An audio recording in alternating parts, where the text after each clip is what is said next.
సంధ్యా theatre వద్ద జరిగిన ఘటన నేపథ్యంలో తెలంగాణ ప్రభుత్వం అయితే చాలా స్పష్టంగా చెప్పేసింది. ముఖ్యమంత్రి కావచ్చు, సినిమాటోగ్రఫీ మంత్రి కోమటిరెడ్డి వెంకటరెడ్డి కావచ్చు, ఇకపైన తెలంగాణలో ఎలాంటి బెనిఫిట్ షోలకు అనుమతి ఇవ్వం, టికెట్ల రేట్లు పెంచుకునేందుకు కూడా అనుమతి ఇవ్వం.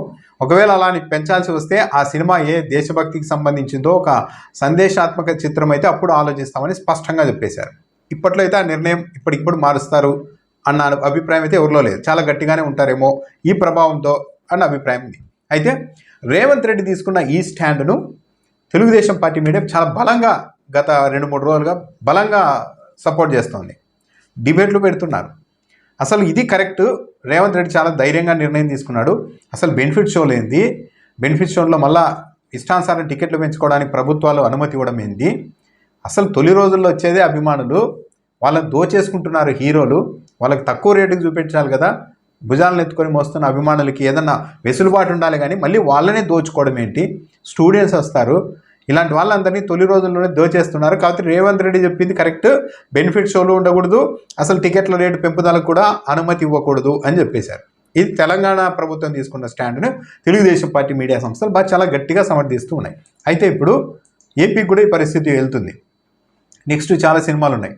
గేమ్ చేంజర్ ఉంది, డాక్ మహారాజ్ ఉంది, సంక్రాంతికి వస్తున్నాం, ఇలా చిన్న సినిమాలు పెద్ద సినిమాలు అన్నీ ఉన్నాయి.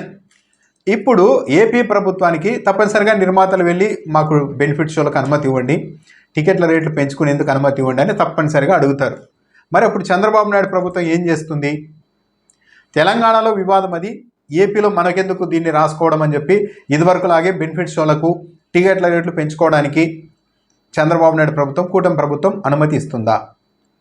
లేకుంటే తెలంగాణ ఇంపాక్ట్కి గురయ్యి ఏపీలో కూడా బెనిఫిట్ షోలు టికెట్ల రేట్లు పెంచకుండా ఉంటారా? ఇక్కడ ఒక ఇబ్బంది ఉంది. గేమ్ చేంజర్ చిరంజీవి కుమారుడు, చెప్పాలంటే ఆ ఫ్యామిలీలో చూసిన పవన్ కళ్యాణ్ వైపే గట్టిగా నిలబడిన రామ్ చరణ్, ఆయనకు సంబంధించిన సినిమా. టికెట్ల రేటు పెంచుకునేందుకు బెనిఫిట్ షోలకు అనుమతి ఇవ్వాల్సి ఉంటుంది, అడిగితే కాదు అనలేరు. ఒకవేళ ఆ పని చేస్తే ఇప్పుడు ఈ మీడియా తెలంగాణలో బెనిఫిట్ షోలకు టికెట్ల రేట్లు పెంచుకోవడానికి అనుమతి ఇవ్వకపోవడం అనేది కరెక్ట్, రేవంత్ రెడ్డి కరెక్ట్ అని వాదిస్తున్న ఈ మీడియా అప్పుడు చంద్రబాబు నాయుడు ప్రభుత్వాన్ని ప్రశ్నిస్తుందా లేదా? మీరెందుకు బెనిఫిట్ షోలకు టికెట్ల ధరలు పెంచుకోవడానికి అనుమతిస్తున్నారు, తెలంగాణ ప్రభుత్వం లాగా మీరెందుకు ఉండడం లేదు అని చంద్రబాబు నాయుడు ప్రభుత్వాన్ని ప్రశ్నిస్తుందా మీడియా లేదా? ఇదే స్టాండ్ మీద తెలంగాణలో అయితే ఏ స్టాండ్ మీద ఈరోజు ఉన్నదో మీడియా, తెలుగుదేశం పార్టీకి అనుకూలమైన పేరున్న మీడియానే ఏపీలో కూడా అదే చేస్తుందా?